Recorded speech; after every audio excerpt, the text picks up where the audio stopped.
Welcome back to our Novembear coverage. I'm once again here with Red Means Recording. Hi. Hi. We're going to be covering 1,000 Yards, a already somewhat infamous entry in this particular jam, I think. Oh my goodness, is it? I have not heard. July 18th, 2004.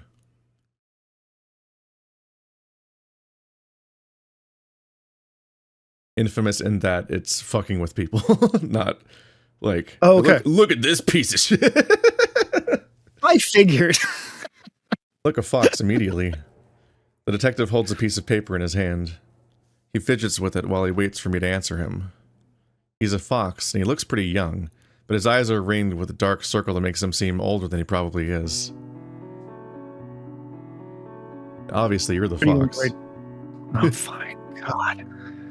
Did Tom say anything odd to you before he Excuse me. Did Tom say anything odd to you before his disappearance? No. He had prefaced his question with a disclaimer that anything I say in here stays between us. He won't tell my parents, but he will tell the other investigators about it if it pertains to the investigation. Meanwhile, my parents are in their study calling everyone they can think of. Mom's parents across town, Dad's brother out in New York. Next, they'll be calling my dad's parents, both still in Los Angeles across the country, in case they knew that he had hopped on a plane. Just looking for him. Did he ever make plans to get out of here? No. We used to fantasize about escaping Miller's Gap when we were younger. Then once we got into football, it became about going to the same school. Our plan was either Ohio State, our mother's alma mater, or USC, our father's. And we'd play for the same NFL team. The Browns were our first choice, even if they were bad, but we wouldn't complain about the Bengals or the Steelers. We thought that we'd be able to tell all the college recruiters and then all the NFL scouts that we were a package deal, and that wherever Tom went, I would go too. By now, though, our preferences had emerged. We both publicly agreed on Ohio State, but I found myself privately yearning for the chance to go to USC. I loved the winter, and the Big Ten, and OSU in general, sure. But by this point I was enticing myself with daydreams of sunny beaches, days which never dipped below 60 degrees Fahrenheit, and images of rugged, handsome surfer dudes in skimpy board shorts. I never told Tom about that. Let's go over what happened one more time then. If there's anything you remember, Jamie, even if it's tiny and insignificant to you, I want to hear it. Okay. I repeat everything I had told them about my brother disappearing. He was finishing up summer conditioning for the day, while I was at the little coffee shop on 3rd Street, working on my college applications. I wanted to start early, and ever since I sprained my ankle at the beginning of conditioning, I had been on something like injured reserve for about a month. We got in the habit then of meeting outside of our high school's field, which was about a block down from me. That afternoon, he texted me that he'd come to the cafe and get a smoothie or something because he was tired after conditioning and they just started offering them. Practice ended at 5 o'clock. 5:15 rolled around and he wasn't anywhere to be seen. At 5:30, I left my little corner booth and began heading towards the high school. Maybe he was talking to someone on the street. Tom was like that. He was charismatic and charming and the type of extrovert who could strike up conversation with someone about pretty much anything. I never saw him. I figured practice had gotten out late, or the team had gotten in trouble, so they were running bleacher sprints. I'm betting the distance from the booth to the high school is 1,000 yards. That's the stretch that he disappeared in. If that was the case, I would have seen the tiny dots of the team trudging up and down the home stands like lines of little ants scurrying in a line to bring back food to the colony. When I got there, though, the field was empty. I found out later that practice got out early, around 4:45. First, I called his phone. No ringing at all, just, "Yo, this is Tom. Can't come to the phone right now. You know the drill." I tried a few more times, but it never even rang. I called Mom and Dad and they said he hadn't come home, which I hoped was the case since he was my bride. I called Coach and he said that Tom had stayed late to help clean up the locker room. Of course he did, but he left around 5. That was when the panic began to set in. The detective scribbles a few things down and nods. Thank you, Jamie. I know how scary this must be. He looks off to the side towards where our parents are in the study, calling everyone they knew. Gary, you can bring in Mr. and Mrs. Yoshimitsu now. Oh my goodness. Gary, you can bring Mr. and Mrs. Yoshimitsu back in. More sun bears. The older, heavier We're lousy detective. with sun bears. Yeah. The older, heavier detective re-entered, our mother and father close behind. They both clutched their flip phones with white knuckles and have haunted, empty looks on their faces.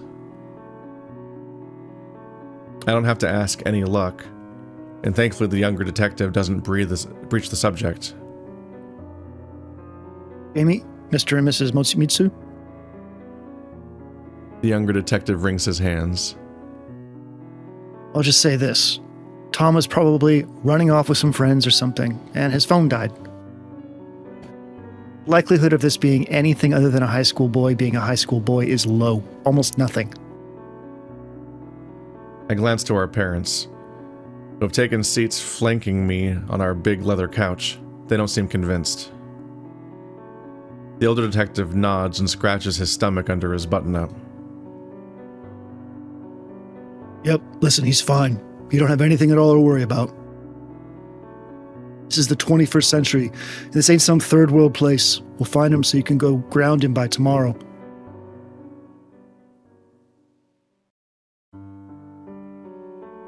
Our family was not particularly a standard one. Our father was the Nisei son of 2 Japanese immigrants to the US. He was born in Kyoto, but moved to Los Angeles as a very small child and does not remember anything of his life in Japan. Our mother was the daughter of a coal miner from Mills Gap, so she grew up the same place we did. She, though, managed to get out and attend Ohio State University and study physics, the same field our father studied at USC. They both met at a physics conference in Nashville. So those are the 2 colleges that they were both thinking of going to. Yeah, so it's like why they have context for those. Mm-hmm. Our mother, by then, had returned to her hometown and found work at Rourke University, the liberal arts college in town. Our father, a theoretical physicist who had trouble staying tied to one place, would drift from one visiting professorship to another, was there as an independent researcher. They were, at that point, exactly what the other needed. Our father needed a rock to tie himself to so he wouldn't fly away endlessly, while our mother needed someone spontaneous enough to keep herself from sinking into empty and unfulfilling routine. They quickly married, and she was able to get him a job at the same college, where they became Dr. Yoshimitsu and Dr. McMurtry, since my mother wanted to keep her maiden name in her professional life. We were our parents' 3rd try. They're twins.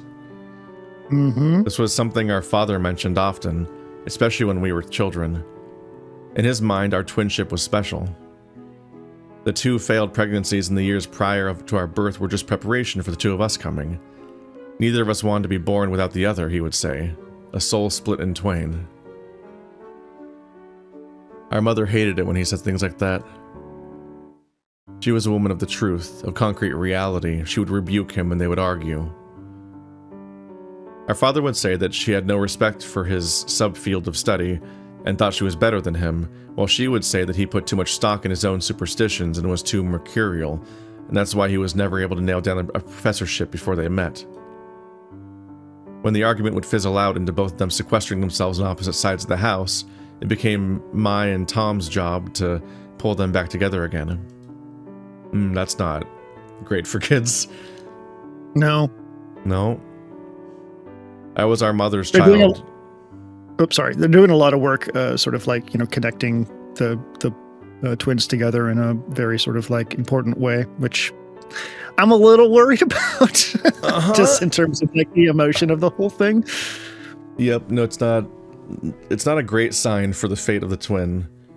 Yeah. Because they were the people that depended on each other when their own home situation was destabilized, and so like that's rough. And then the introduction in particular, the moment it's dawning on us that the person's probably missing, which it was just like 2 lines into the visual novel, it then immediately goes on the tangent of all of the future that they were planning together, and I'm like, yeah. And that's like the spiral you'd probably go down when it all seems uncertain and shaky now. It's also just like, it's not just the pure fantasy. I specifically like the fact that it has that realistic touch, that kind of tragedy, in that there's unresolved baggage there. It's a little frustrating when people write about a missing person or a dead person or something, and they just have a purely fantastical idea of what things would be, and that's like the entire depth of the narrative. But here in particular, it was like we had this like childhood fantasy of how things would go out, because we'd be like football superheroes and they'd have to take us and we'd be on the same team because they can't stop us, and blah blah blah, and we'll elevate this shitty team and stuff. But like there was already the looming tragedy that like of just the mundane tragedy of just normal adulthood and normal personalities, which is that he was already drifting from that fantasy and probably wasn't going to ultimately have that life, because when you're in reality, people make very different choices when they finally get to that point.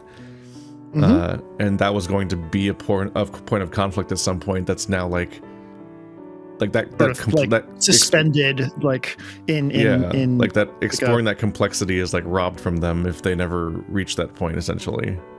Yeah, there's also like the connection that they have with like sort of helping to maintain their parents' relationships, but we'll see how that goes. Like I know that, parents, since they're twins, they're both going to go to college at the same time, like assumedly. So that was going to be, a big change for their parents as well. So just kind of interesting that like there's a lot of things that were glued together by they're thinking about the looming empty nest, but then that itself is like cut short, and that emotion it's complicated and interrupted.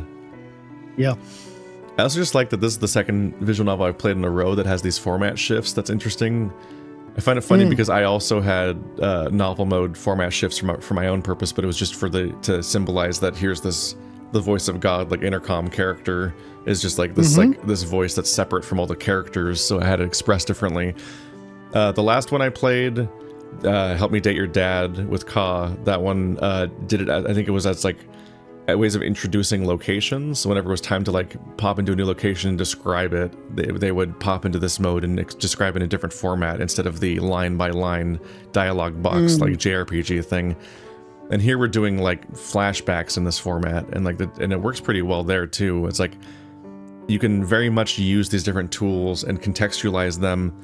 And as long as you like make it consistent in what the language means, like the visual language of why you're going there in your story, then you can like make it a tool that means something, and then that works in that way. But also like long descriptions and stuff like that kind of work better in this visual, I think, because doing it line by line on the bottom of the screen where the dialogue normally goes makes them feel excruciatingly long sometimes. Right. Yeah. We're used to reading pages like this. This is more of a fed to you kind of like page in a book, which makes sense. Yeah, and to some extent it's maybe for visual novels relearning format stuff from the source genre, essentially. From the novel. Well, I mean, just from normal visual novels, like studio made. I see. Okay. But like, gotcha. I was just doing Liar yesterday, recording a particular episode of it. And in particular, we got to a banquet, and it just got to this very extensively long description of everyone's clothes and our outfit, and the vibe and the music and the banquets, like actual, like the ballrooms, like design and everything. And at some point, you're like, I was thinking about how I've been playing games on this jam that do this, and I'm like, yeah, this doesn't quite fit in this format. It being on the bottom of the screen, one sentence at a time, makes this feel like it's taking forever, and it changes the feeling of pace. Whereas whereas that dialogue box is why dialogue feels snappy, is because you're going line by line in that way. Oh, that's a good point. Yeah. But I'm also like I'm a big fan of Disco Elysium, and it's like vertical text screen, and like, this game's politics, so we're gonna make all the politics look like a Twitter feed, and you're just scrolling your CRPG on the side of the screen as a continuous feed. And it was like, that's weirdly more scrollable and easier to read and like engaging on that level than like the several CRPGs I've played that try to confine. They have like a similar text box to these visual novels, but it's a massive paragraph of text in a small font, and that's like maybe not the most elegant solution. It's just the first one people landed on 30 years ago or 40 years ago, and then just kept, which maybe isn't the best approach to game design, but like they're like, well, Baldur's Gate looked like this when I was 3, so let's keep making them look exactly like that forever. But anyway. Yeah, it's good that there's different formats being sort of like discovered and utilized. I think you're absolutely right.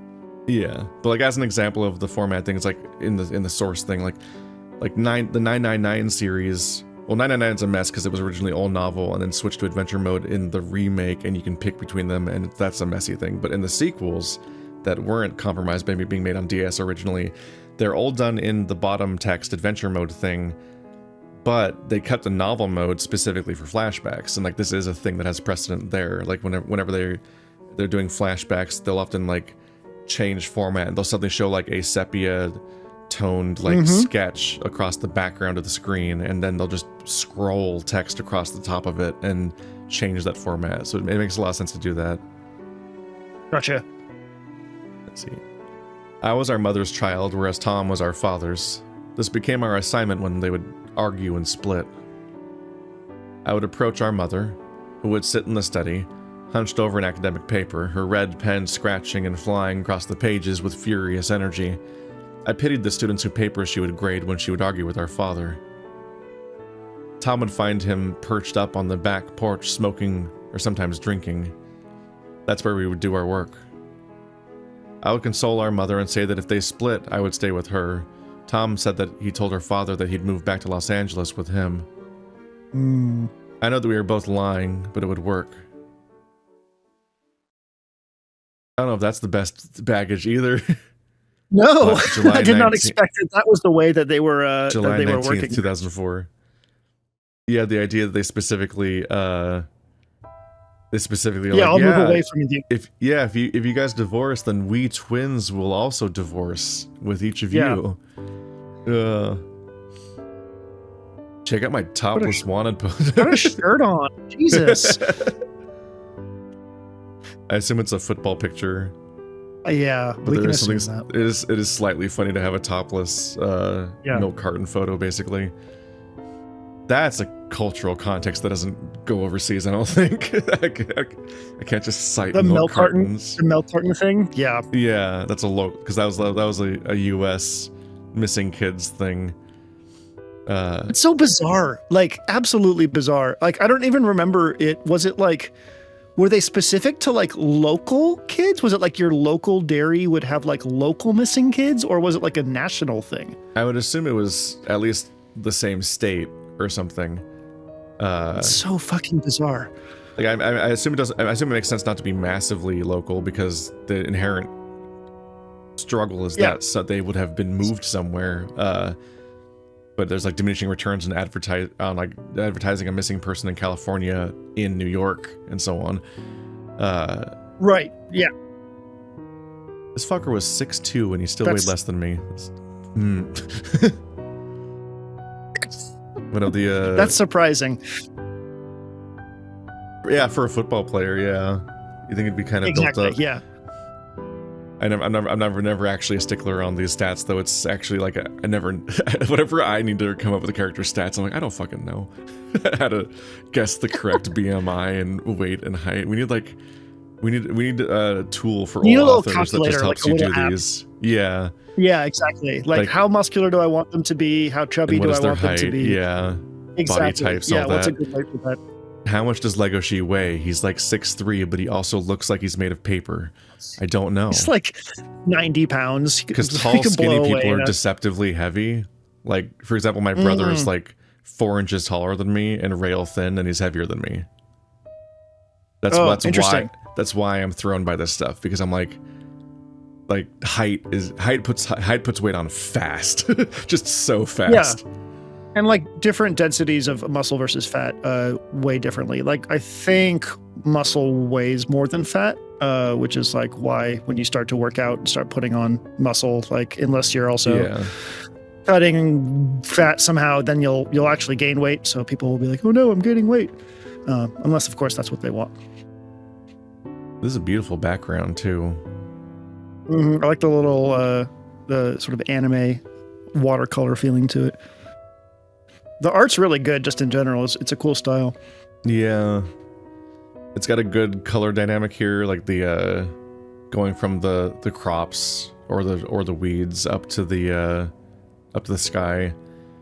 Careful use of like darker colors and so on. I was talking to you about like the blue sky syndrome in anime, with that whenever the camera pans up, they just put a blue sky in the background no matter what, and seemingly don't consider the tone. So there's just like a generically beautiful blue sky behind everything. Like this specifically does have like a color grading that like doesn't give it that like the same. It gives you this. Oh yeah, it's much deeper than just a. Yeah, it's not a generically beautiful and serene and like calming background. The parts of it that are beautiful feel like they're flying in the face of the tragedy that's put in front of you, like it's specifically like a cruel irony, but there is like a color to it that like gives it this like this deep and sort of like this morose feeling. Like there's a not a desaturation, but there's like it's a darker color than you'd expect. Depth to it, yeah. Yeah. As we approach black, like it becomes more. It can become more foreboding, almost ocean-like. Also, I do want to. Yeah, I was about to say it does look like we're looking into the depths of the ocean. There's 2 birds flying on the side, and I don't know if that was metaphorically on purpose, but it is a nice touch. Because twins. I am, as somebody who spent way too long rendering last night on a drawing, I'm upset by how simple these crops look and how they're better than anything I can draw, because they're drawn in like a really simple way, which the simplicity draws the eye away from them, so you don't look at them first, and the eye isn't brought to them, because your eye is attracted to faces and it's attracted to the more complex, like more in-depth things. So when you draw more loosely, it makes your eye slide past them at first. But they're so effective with their use of light and everything. I'm like, why does it look so good? Yeah, that leaf is a squiggle.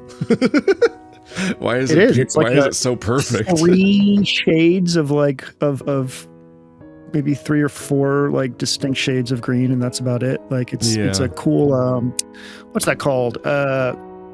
When it not threshold, but like gradient, sort of like you just pick like a very specific limit and go with those. I guess it's just a palette. I'm not an artist. I make bleep bloops. I don't make drawings. There's also like a sheetiness to the tape that implies that they're doing this a lot.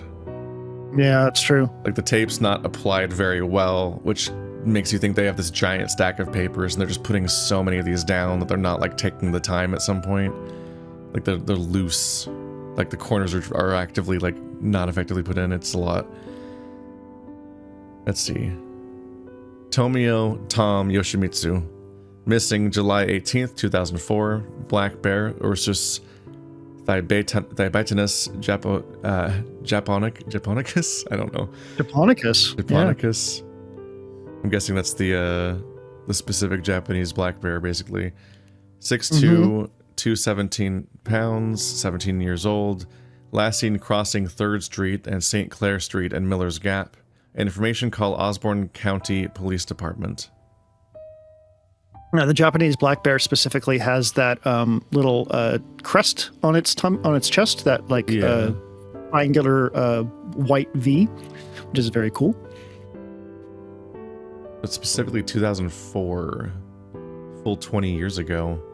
That explains the flip phones. Mm-hmm. I was wondering how they were gonna, like, if that was like a tie-in to the age that we were in. Yeah, specifically have older phones, not new ones. Yeah, this is the last hurrah of flip phones, particularly. Mm-hmm. Uh-huh.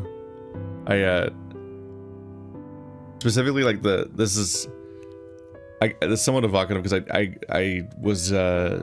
put my parents through a similar scare once in high school, unintentionally.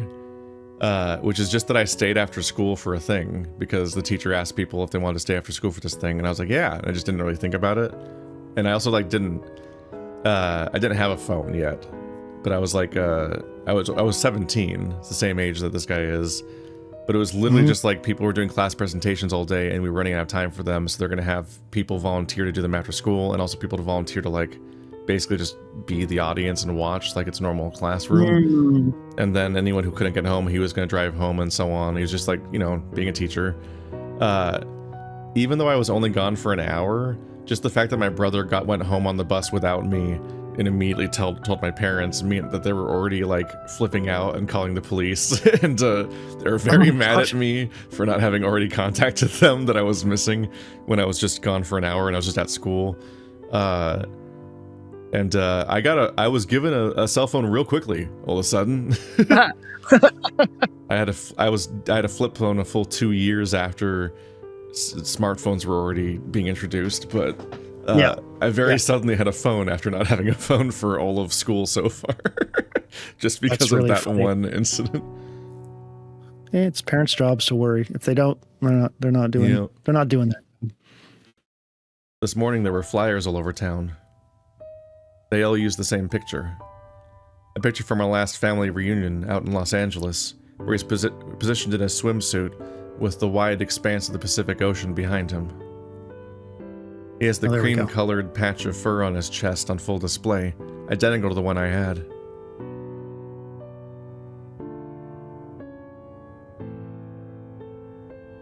I hold one of the posters in my hands. The police no longer make an attempt to assure us that he had simply run away or gotten lost. It is agreed upon that he is now missing. They ask every guy on the football team, each cheerleader, if they had picked him up after practice. All of them say no.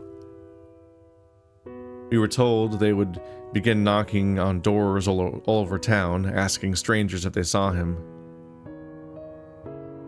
Tom would never get in the car with a stranger.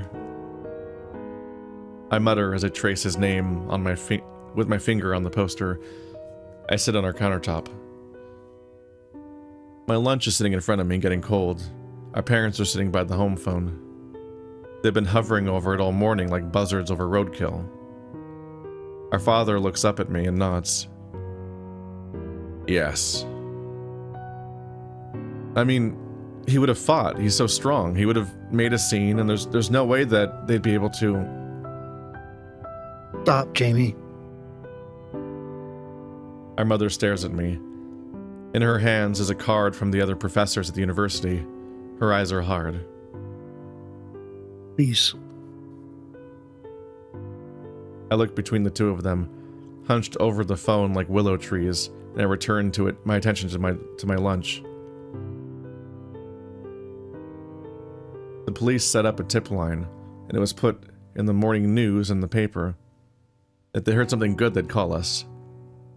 This morning, there were some calls saying he was walking home in a tank top and shorts and a pair of Jordans. We had matching pairs. A few others called about a bear walking towards the high school who had an ankle brace on. That was me. Uh-oh. Oh, okay.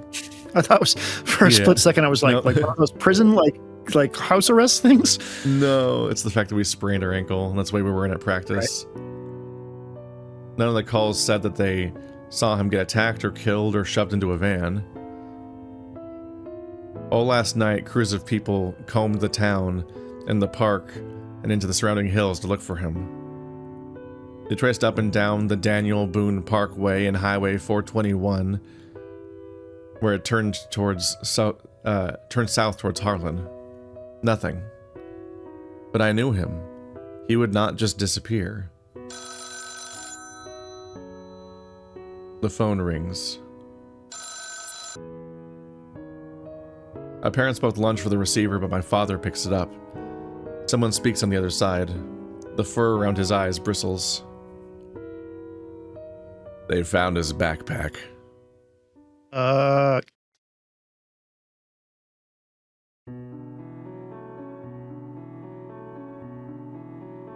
like the detail that the police department isn't like some cinematic, like expert, like precise, like spy location the way that like movies and shows make it look like. It's just like a disheveled it's just an office pile basically. of mess. Yeah. There's just garbage around. Some old pair of crows found it crammed into some hedges on the side of 3rd Street while they were taking a walk. The police officer, our father, said he recognized his voice as being the older detective who came to the house. Said they took photos of it and were now inspecting the contents in the police station. When we arrived, the 2 detectives take us into a back room. I recognized it in an instant. A black backpack with red and blue panels, our school's colors, emblazoned with the number 1. The contents of the backpack are arranged in a radial fashion outside of it. His phone, his wallet, an extra outfit, a tank top, shorts, and underwear, his cleats, and an old pair of socks. His mouthguard, a Gatorade bottle, like the kind you see NBA players use, a pack of condoms, missing 3 of them. The younger detective holds his pad of paper as he addresses us. His fur is mussed up. He must have been up all night. So the battery in his phone has been taken out. And assuming he had money on him, all of the cash from his wallet was taken. He left his cards, though. The condoms confuse me. He didn't have a girlfriend. If he had been hooking up with anyone, he would have surely told me about it. I don't know about that. Don't need to. Also, you buy... Condoms are a preventative measure. Yeah. I had condoms I guess way younger, like way earlier than I had any like actual plans for them. There's a possibility that like maybe he was gay and he didn't really want to talk about it or something. Who knows? Yeah. There's all kinds of reasons that you might not bring that up to your brother. Like how you. But again, it's another. Like how you've already internally not mentioned the fact that you're into these dudes in these board shorts to your brother. True. Yeah. Also, you can just play with a condom. Yeah. Both in the way that a high schooler would and in the way a high schooler would. Both variations are on the table. You can just choose to use a condom, or you can wrap it over your head. It's true. Bat it around, play the floor is lava with it. Yeah. It's not necessary. I don't see it as evidence the way that like a TV show would immediately do. Oh, this means he fucked exactly 3 times. He's fucked exactly 3 times in his life. No, but it does put another schism between it adds the uncertainty. It's when you're supposed to know everything about him versus not. Yeah. When you're it's inevitably in these narratives, when you have a missing sibling or family member, you're going to find things that raise questions about what they were up to or what this might mean, and so you're grasping at things that might be revelations when they could just be garbage noise. Have you seen Lake Mungo? I saw what? Have you seen the movie Lake Mungo? I don't think so. Do you like horror movies? Yes, all of them. I strongly suggest you check out Lake Mungo. It's I don't want to talk anything more about it except for the fact that it relates to like it's a movie about a child who let's say goes missing, and their parents are going through grief about it. It's done sort of as a documentary, and it's done very, very well, and it involves the grief process and also sort of like the learning process about the kid. Like a lot of what we're talking about right here is built into that movie, but the horror element of it is very, very interesting as well. I'm always down when someone's like, "Yeah, just go watch Men." Just go watch. Just go watch Men. Just go Says watch, nobody ever. Just go watch Long Legs. No context. Just check it out. Yeah, you'll like it. I keep hearing get about Skinamarink without context, and one of these days Oh my fucking God. I'll look up context. Yeah, I don't want to get too much into like it during our playing of this novel, but like it just reminded me of this, especially about the thing that you just said about learning things about the missing person that maybe they didn't want to share. Yeah, it'd be kind of an upsetting element of going missing and then coming back fine for any reason would be the element of like when everyone gets extremely intrusive about your private life and maybe uncovers things that could be even traumatic to uncover. That's a good point. It's like the expectation of privacy goes away, and if you are fine, you get to live with the consequences of that afterwards. Yeah. I told Tom about the guy I'd been crushing on since last year. Okay, so that is known. Oh, okay. so he is openly gay to Tom at least. All right, that's good. A guy in the marching band who played flute. How funny, right? Yay! Plays flute. Though I had left out the fact that we had hooked up in my truck. So so you also hide the fact that you've had sex then.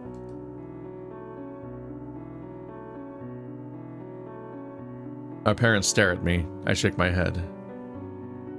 I don't know where the condoms came from. Probably 7-Eleven. Just like over there. That's easy to source. Our father stares at the backpack. Have you all swept it for anything? Fur, feathers, blood? The older detective nods. We sent it off to the forensics lab. We should get the sample results in a day or two, but there was no fur on it. It's likely whoever did this wiped it with a lint roller or something. Our mother frowns and shakes her head. Our father covers his face with his hands. When we get home, the car is silent. Lint roller. That's a cute little world building thing in terms of like how you would deal with evidence that as a furry you might leave at a crime. You're trying to catch fur. I wonder if they use lint rollers already, actually. Try to like find hair and stuff since it's just around. Yeah. That might just be accurate for all I know. Yeah. That evening, the two detectives came to our house to look through our room. Tom and I had shared a room. It was really just the house's basement, but we made it into our own place when we got into middle school. Before that, we lived upstairs in that little guest room, in a place decorated in that style which parents of identical twins love. Just symmetrical room. Everything the same. I was on the left, Tom was on the right. Our names in the English and Japanese posted above our beds. Names above as a helpful reference for the parents when you mix them up. Which one is which? They got it wrong though. They should have put our protagonist on the right. Our room in the basement was nice, even if it was cramped sometimes. I was still on the left side of the room while Tom stayed on the right. When the detectives came in, I sat on my bed and tried to play my Game Boy Advance and not pay attention, but I found myself glancing over at them as they rifled through my brother's things. You have a journal you know of? The young detective stands over me. He's tall, and I see he's wearing a name tag. Roche. No. I know neither of us have journals. Anything we'd have to write in them, we would just tell each other in person. Any stashes of money or drugs? He kept some money in his sock drawer. Detective Roche looks back, and the older detective nods and begins sifting through his sock and underwear drawer. He never did drugs, he would have told me. Any girlfriends he'd want to run away with? No. I shake my head. We would have fleeting crushes and people we'd be attracted to, sure. Even the guy in marching band, Jack, was something I understood to be temporary, ephemeral. The fact that we grew up in Miller's Gap was only by chance. This was something our father loved mentioning. much to our mother's chagrin. He would talk about his distaste for the town all the time, which would frustrate her since it was her hometown. It was a common starter to their arguments, and one that we'd have to swoop in and resolve. Isn't this the arguments that Tom would say that he was going to move away with the dad if they divorced? Was that the pairing? Yeah. Okay, so his dad didn't really like the town, and he wanted to move away, and Tom was like, "Yeah, me too." Yeah, it's like they clearly have unresolved conflict over the fact that they even moved here in the first place as their compromise, as being people who met abroad and then had to figure out what to do there. They've been unhappy about that decision ever since, and rushed into something that they're not happy with, and it's something that they kind of are letting leak out to the kids and everything. It's like the kids are so that kind of stuff does affect you, like as a kid. You know, like you start to kind of pick up on. Well, we don't start to. It's just like it's super obvious to kids. Like parents think they're being sneaky with that kind of thing, but or but even you like live with them all the time. Yeah. And my parents were fighting for like pretty much all of middle school and high school, and only finally got divorced when I was a senior.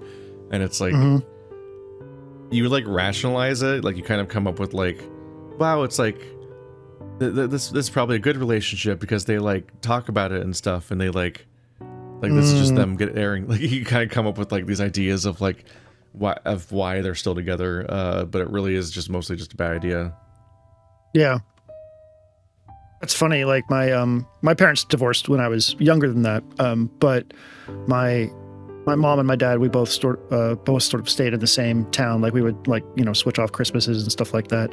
But my mom got remarried or wanted to get remarried. She met somebody and moved my senior year of high school across the country. And I was like, I'm not moving to a new high school in my senior year. Like, this is traumatic enough. I'm not going to fucking do that. So I feel you, like that kind of that period, that moment is such a pivotal moment for your kids, like to have something like that happen. It can be really traumatic.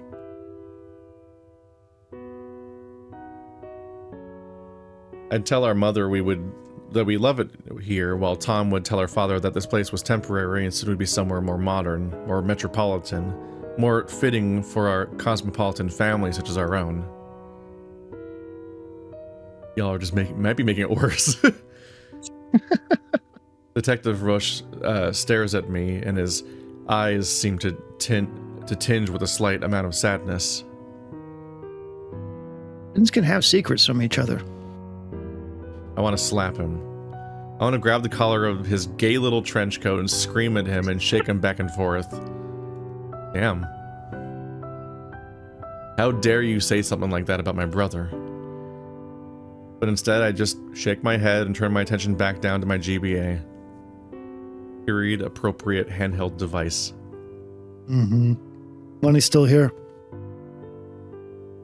The older detective calls over from Tom's side of the room. Detective Roche's boots clomp against the hardwood floor as he returns to his work.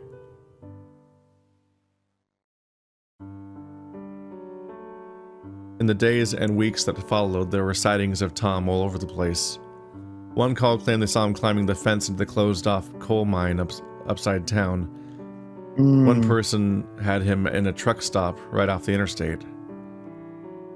Someone even said they saw him on the side of the road, his thumb stuck out, waiting for someone to pick him up. He was headed to New York. No, he was fleeing to Canada. What if he was going to Cleveland? He was not going to Cleveland.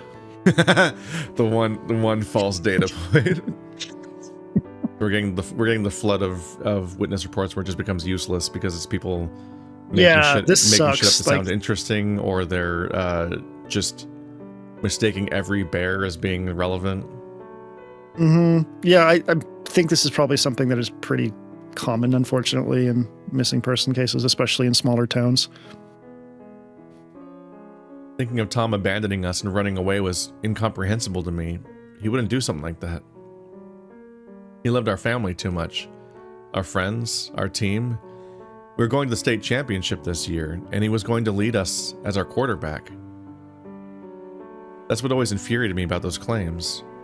Those people didn't know him, not like I did.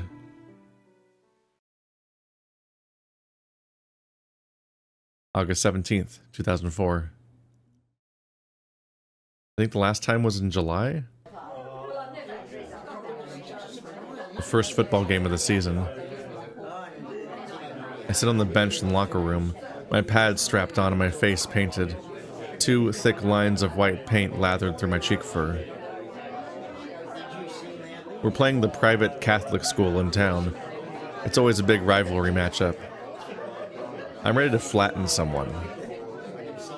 That's one of the wonderful things about being a fullback, a running back, who in my case used to be a defensive tackle.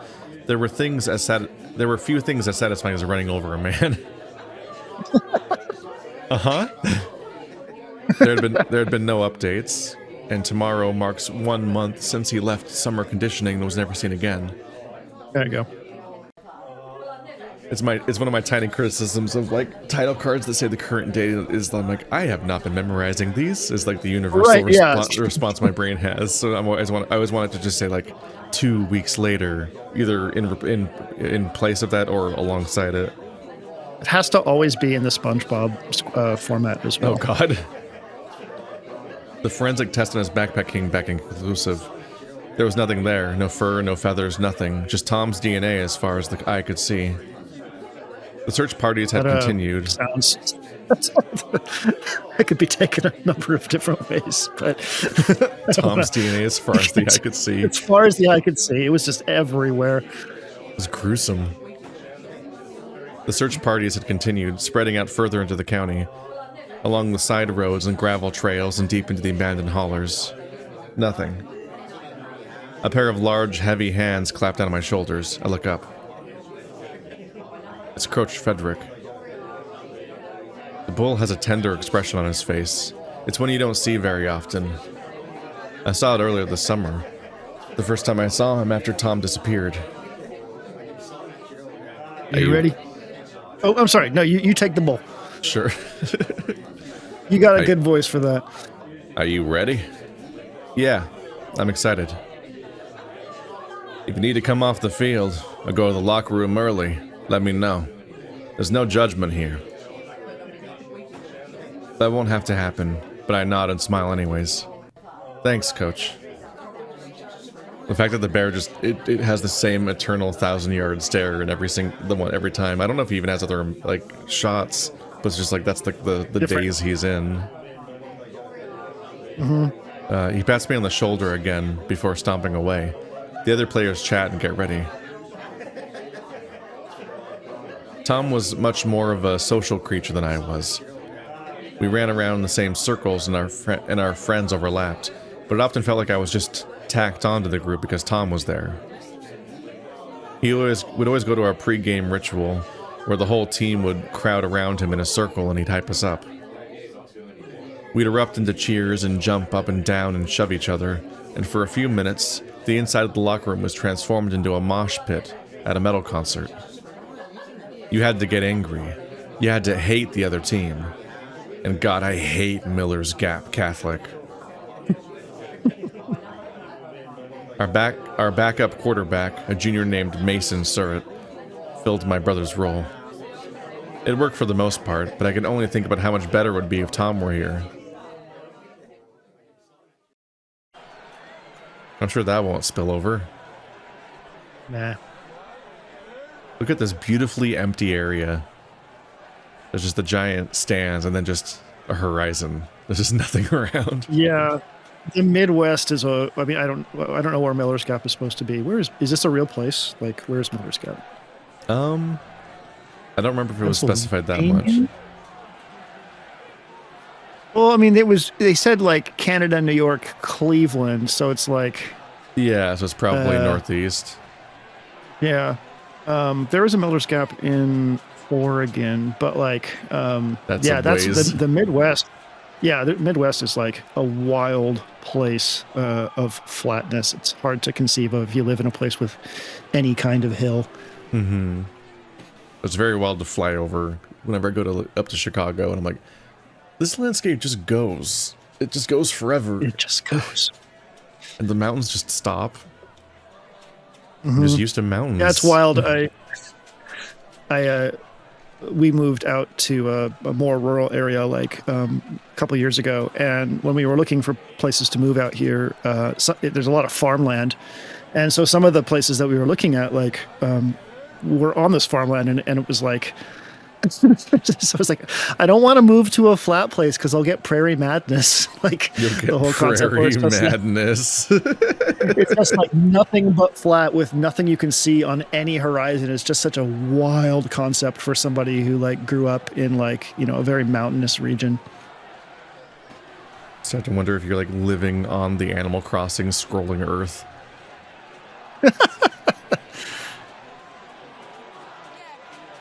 Once we get on the field, there's a loud roar from the stands. There isn't much to do in Miller's Gap on Friday nights if you aren't a fan of high school football. Our student section is all wearing white for Tom, and so is the marching band. I can feel Jack's eyes on me from all the way up in the flute section. I always tell him that I can hear him even though the flutes are pretty much silent under the roar of the horns. The crowd goes mostly silent as the announcer asks everyone to stand for the national anthem. The band begins. I watch Jack up in the flute section. We take off our helmets and put them up over our hearts. The Catholic crowd across the field is all done up in royal blue and silver. When it ends, everyone claps and cheers, and I yank my helmet back on. Our Spanish teacher, Mr. Walker, had done the announcing for the football games at the high school ever since he started teaching here in the 70s. His low voice, tinged with an Appalachian flavor to it, rings from the loudspeakers. An Appalachian voice. Yeah, I'm trying to remember where the Appalachian Mountains are. They are East Coast. They run from Alabama up the East Coast to all the way past Maine. So that kind of places this, somewhere around there, I guess. That makes sense. Yeah. I just don't actually have an idea what that sounds like. My brain, whenever I think of like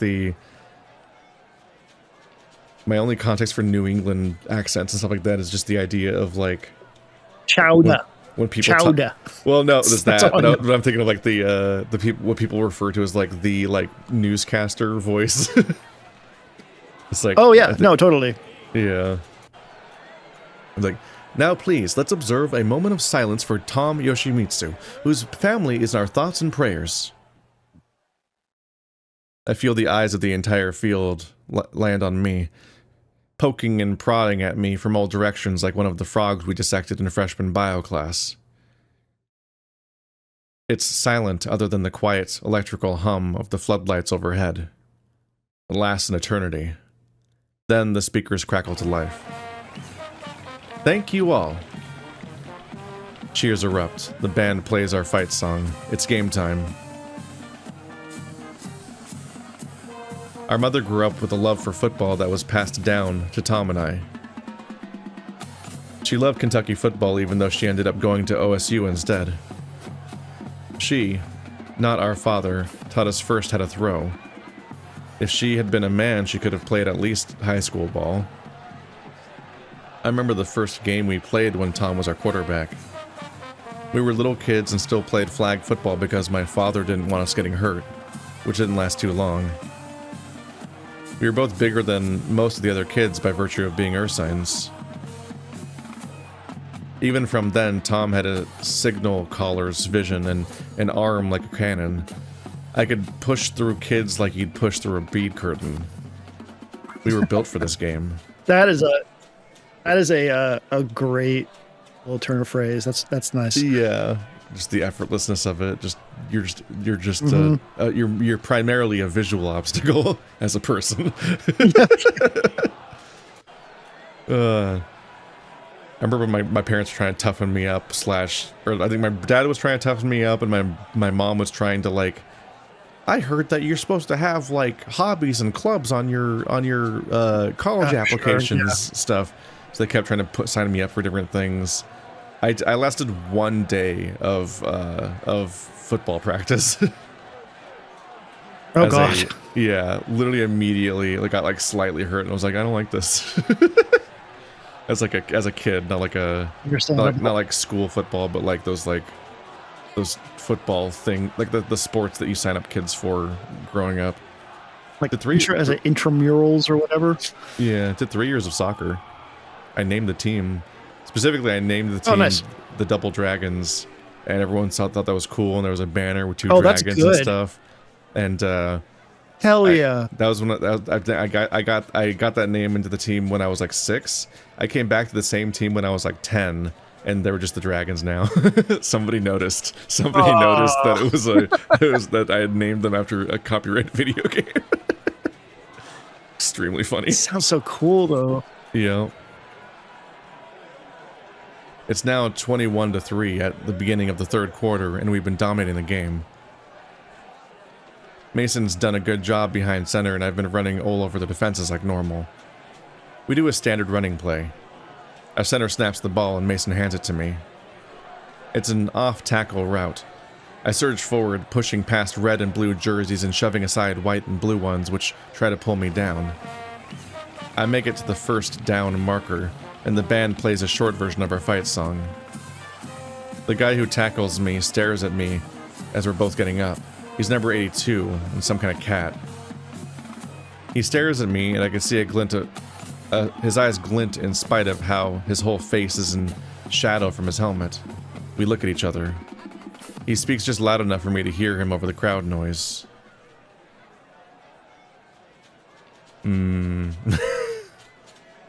Brother's dead. Uh-huh.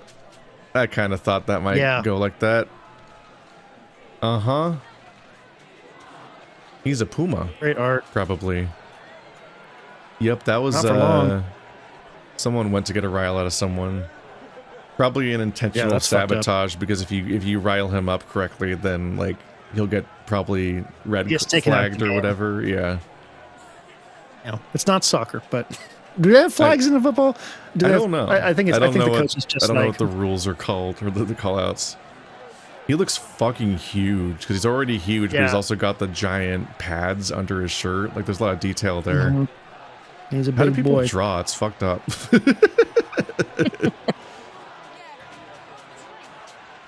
Yeah, the spit and the tears at the same time is also really dynamic in the shot. Yeah, no. This guy fucked up. My body moves fast, and I can hardly realize what I'm doing until it's happening. I rip my helmet off and charge at him. I can feel tears wick at the edge of my eyes. The fuck did you say? My vision goes red, and I'm on him in a second, grabbing his face mask and pulling him down. I rear my fist back and slam it into his stomach under his pads, and as I'm rearing back to do it again, a nest of hands wrap around me and yank me away from number 82. He is kneeled down on the ground, wheezing. Looks like I placed that punch real good. Unsportsmanlike conduct. Offense number 29. 15 yards assessed at the end of play. First down. Okay, so that's how you do it. You get a penalty, a yard penalty. When I'm led to the bench and the play continues, Coach stomps over to me. The hell was that? He said something about Tom. Coach looks me over and scratches his chin. Don't let that happen again. Once, when Tom and I were both freshmen, we went out to get Japanese food from a nice restaurant in Louisville. It's usually meant for my parents' wedding anniversary. They were going to go and stay in Louisville for a few days, but they decided to bring us along. They probably didn't think that they'd be able to get through a nice cordial dinner together without our assistance, which was not an unfair assessment. But Tom always said that the hard years, the angry years, were far behind us. Our parents have settled down and mellowed out, which I never really believed. The dinner went well at first. Then the first cracks begin to show. Our father would remark how much he loved Louisville compared to Miller's Gap, and our mother would bristle. The people here were so much more cosmopolitan than the people where we lived. Our father would sometimes call them Yamabito, mountain people. Just real quick, you remember how we were talking about how it's difficult to read these things, like in real time, and get not only get the sentences right, but also get like inflection and all that kind of stuff right? Yes. That was before they started throwing fucking kanji at us. Yeah, I read ahead a little bit. I was like, hang on a minute. I'm ready. It's funny because I'm playing Raging Loop right now. It's a game about Yamabito. Oh, really? That is weird. Yeah. Just the funny coincidences everywhere. I immediately relate to this on a level because it's like, yeah. I remember after my parents were divorced, there was specifically, it was my brother was graduating from some kind of like tech school thing with like a degree that would go on to be useless, and it was one of the ones that got sued for being garbage. But to celebrate, like, family was together, so it's like I specifically did go to a Japanese restaurant with both of my parents and my brother, and you're just sitting there waiting, and it's like, as far as I remember, I think it was like the first time they were in the same room after divorce, like, oh gosh, after separating, essentially, for any amount of time, for like a thing you have to go through. And I was like actively like, you're just sitting there waiting for something to go wrong or for someone to say something stupid, and it's just bleh. That's a terrible feeling. Like, yeah. It's not fun. It's like the fact that you're waiting for, you're wondering if something's gonna go wrong, but it's not even like, will somebody say something douchey to you, which is different. No. It's literally just like, will this thing go wrong between these two parties that I'd have no control over, and I just have to watch? It's like, it's so anxiety inducing. It's actually worse than somebody being mean to you. Yeah, you at least have some control over that. Yeah. That was to say nothing for how much better someplace like Los Angeles or New York City would be than Louisville. He always said these things even though he knew how much it hurt her. She made a snide remark about how she had tenure and he didn't. Things only escalated from there. Soon our father stormed out and Tom followed, while I sat there at the table with our mother. She poked the food on her plate with her set of chopsticks when she spoke. I don't think I love your father anymore, Juro. Our mother almost never called Tom and I by our actual names.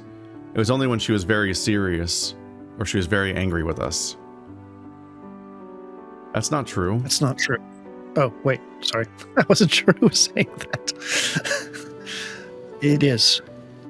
She scooped up a piece of sushi and popped it into her mouth. I never told the story to Tom. That's a really hard thing to put on a kid. Yep. That's a lot to get to tell somebody. October. Yeah. Hi. Well, hello, flutist backsack. How you doing? Jack is a flute-playing bunny. I played flute. That was my instrument in middle school and high school. I did not get to do that, though, so I missed out. This is such a specific pose I've seen so many times of, like, the two men in furry art cuddling together, but specifically one of them is just like a flat slab on the bed, and the other one is like could not be more all over the other person. Like having to contort and twist and do all those things. It's honestly a comfortable pose, but like it at least for the person with the, like for Jack, you know, but like it also does kind of like imply a certain level of commitment over the other. Oh, the meme of like how tops and bottoms sleep. Mm-hmm. What's a rabbit named Jack? I see you. Like, that might be the fourth rabbit named Jack I've seen in a visual novel. Jack and I are tangled up with each other on my bed in our underwear. When he came over, he made it clear that he was in the mood. Nothing came of it, though. We ended up just cuddling together. You're so warm. His voice is quiet, and he rests his hand on my stomach.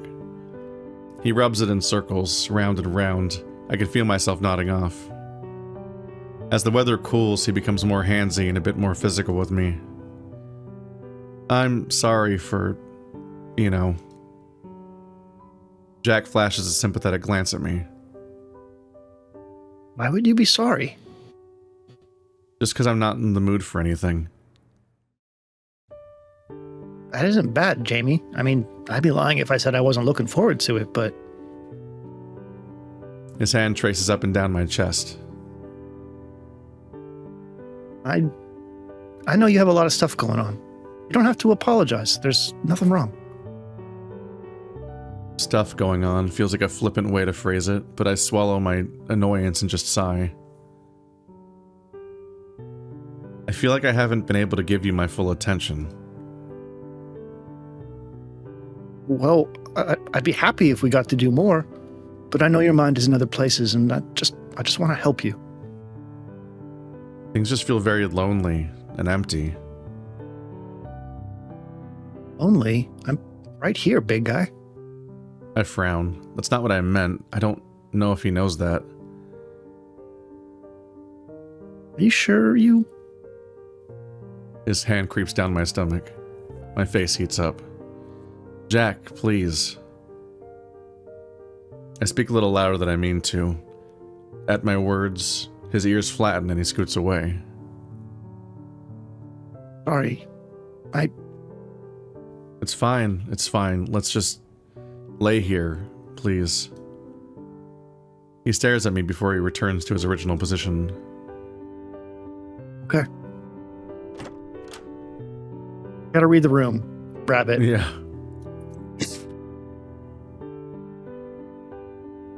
Granted, he's also like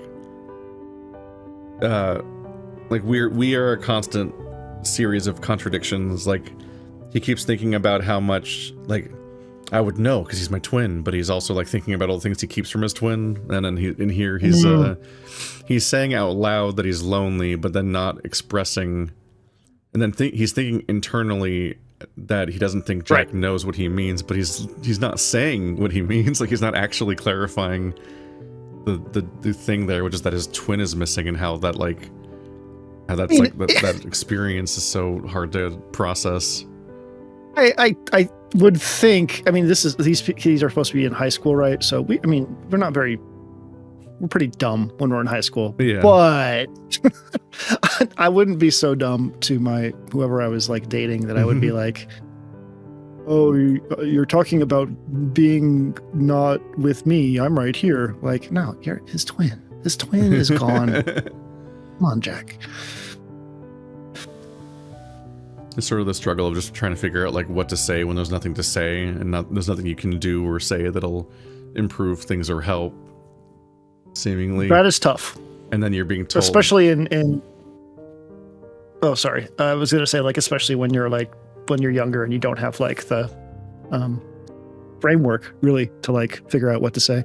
Yeah, so you're in the middle of a jammed situation where there's no apparent solution, and then being told that the person's lonely while you're literally in bed together. You're like, what do I say or do? What does this even mean? Like, even though, like, right. Yes, objectively, it's like, yes, he knows that the sibling's missing, but it's like contradictory information to try to process and act on. Yeah. Well, on some level, I get like the instinct to be like trying to show him he's not lonely by trying to escalate again, because you're just like trying to figure out anything to do. Yeah. The door of the basement swings open, and Jack and I scramble to cover ourselves up. My dad stomps down the stairs and sees us, but doesn't seem to care about what he's looking at. He looks at me, his face haunted. Oh. They've found his keys. Then he weeps. A pair of campers found his keys near Green Lake, half submerged in the mud, when they were embarking to fish out of a canoe. To be honest, I hadn't realized that his keys weren't in his backpack when the police had told us. But they were his. Our front door key, his car key, both of them were there. What sealed it was the keychain of Tokyo Tower he'd gotten when he went to visit some of Dad's family back in middle school. I had the same keychain. The find was a huge deal on the news and around town. There was hope. It sparked another few days of vigils and searches and moments of silence all over town, but nothing came from any of them.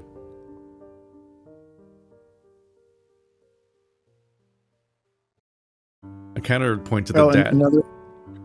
Yeah. Sorry, I was going to say, in other news, the good thing is he, I guess, probably just came out to your dad.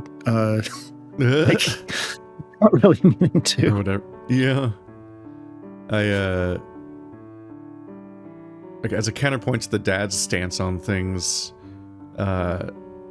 this kind of, like, attention in a small town over a missing person just doesn't happen the same way outside of that context. Like, you'd have to have, like, a ton of people that know you and have that kind of small town vibe, whereas, like, the idea of an entire new stage of community organized vigils and searches happening months after again seems like less likely in a larger city where things are more anonymous. Mm-hmm.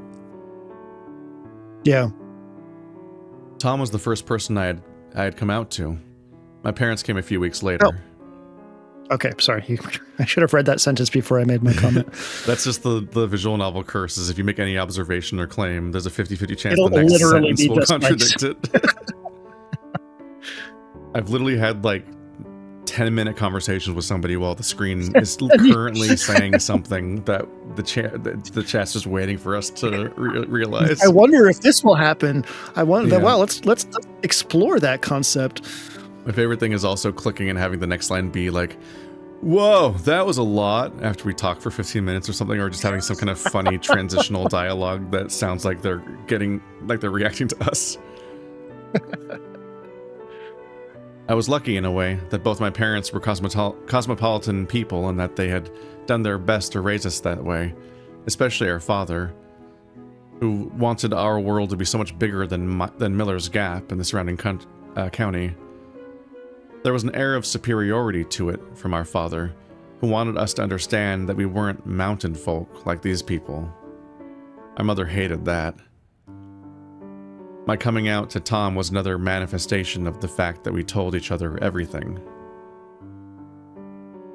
This was the summer between our freshman and sophomore years, and I told him while we sat down in our room debriefing on our summer conditioning. When I told him, he just stared at me and shrugged. Why would I care? When I asked him if he liked anyone, he shook his head and said no, but I could see the blush under his fur. Once, when I was on the family computer, I went on to one of those forums and found a section talking about true crime. Most of it was old normal stuff, JFK, a few about 9/11, JonBenet Ramsey. But one of the threads I found was about Tom. Oh, wow. Most of the comments were crazy crackpot theories. He was hiding out in Mexico, or he was taken hostage because our parents made some kind of groundbreaking physics discovery and they had to keep him silent. Who they were was never specified. A few named people who killed him. My parents were common assertions, and there was one comment which threw blame on his shady twin. These all gave me a good laugh, until I found a comment claiming to be him. The comment said he was hiding out in New York City for the time being because our parents were abusive. It took all my power not to comment. If I could have killed that guy sitting at his Dell with my mind, I would have done it. Instead, I just turned the computer off and walked away. Ugh. Yeah. November 21st, 2004.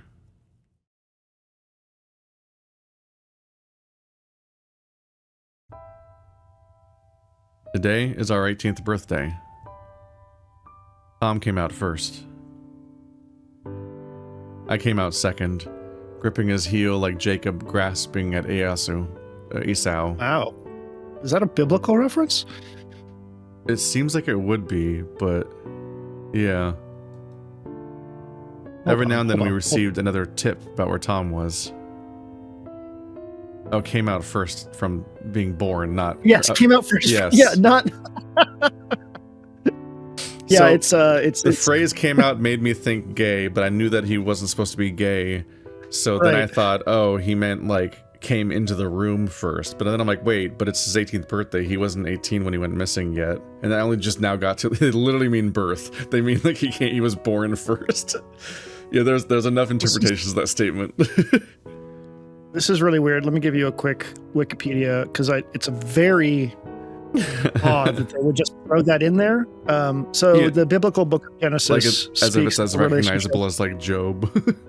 Yeah, exactly. All right, so this is the wiki entry for Jacob and Esau, and I'll just read the beginning of it. The biblical book of Genesis speaks of the relationship between fraternal twins, Jacob and Esau, I'm going to say, sons of Isaac and Rebekah. The story focuses on Esau's loss of his birthright to Jacob and the conflict that ensued between their descendant nations because of Jacob's deception of their aged and blind father Isaac in order to receive Esau's birthright. Okay, so blah, blah, blah. But it also says the conflict was paralleled by the affection of the parents had for their favorite child. Isaac, who had a taste for wild game, loved Isaac's the father, loved Esau, but Rebekah loved Jacob. So, go back to that thing, the one before this. Can you do that? I came out second, gripping his heel like Jacob gripping Esau. So he would be Jacob, and Jacob was the one let's see, but Rebekah loved Jacob. Right. Okay. So this actually parallels the way that they would talk to their like break off and talk to each other's parents, because Esau was favored by Isaac, the father, and Esau in this case is our missing friend, Tom, and then who connected with his father on those periods of strife, and then opposite for Jacob and the mummer for the mother. So that's a really interesting little thing thrown in there, and I am curious if that is going to be expanded upon as a theme. I'm fascinated by it being included, like just so casually, like as if its inclusion is a sign that like more of the narrative was originally inspired by that or not, or also even just the context of like wondering who wrote this and what their background is, because that's a fascinating thought to be. It is so specific to throw into this. Like it being told in first person almost makes you think that it's a reference that the character would get too, which given his background makes you curious about like their own religious upbringing, given that they're like a Japanese immigrant family. Yeah, that's a good point. As far as I know, Catholicism is not really that popular in Japan. So again, just super, super interesting. I will ask I'll ask the computer for a summation of that story so that we can reference it as we go forward and see if there's any more. There's such a specific aesthetic for a kitchen, just the extremely like stained wood with the marble countertops and the metal, just chrome reflective devices. Every device just is just so like contrasts so strongly against the surrounding stuff. That microwave looks bonkers. I can't tell what's going on with it, but it looks like it has like almost like an old school TV or something. Yeah, it looks like those. Yeah, its situation makes it look like one of those ones that's like the TVs that have like the wood frame to it. Yeah, built into here, but then it has like the thick outer frame of the microwave, and then finally the door. But then the door is still complicated enough that you can't quite tell easily where which part opens. Every now and then we received another tip about where Tom was. By now, enough time had passed that they came from all over the country. In late October, we were told he was now in Los Angeles the same day he was in Dallas. We were told someone saw him voting in the election in Florida. These ones were probably bullshit. There were plenty of ones closer to home, too. He had been seen on the streets of Lexington and at the homeless shelter in Hazard, and trespassing on the railroad junction in Wooten. The police looked into these ones, but nothing ever came of any of them. My father was convinced the police weren't trying at all, that they didn't care.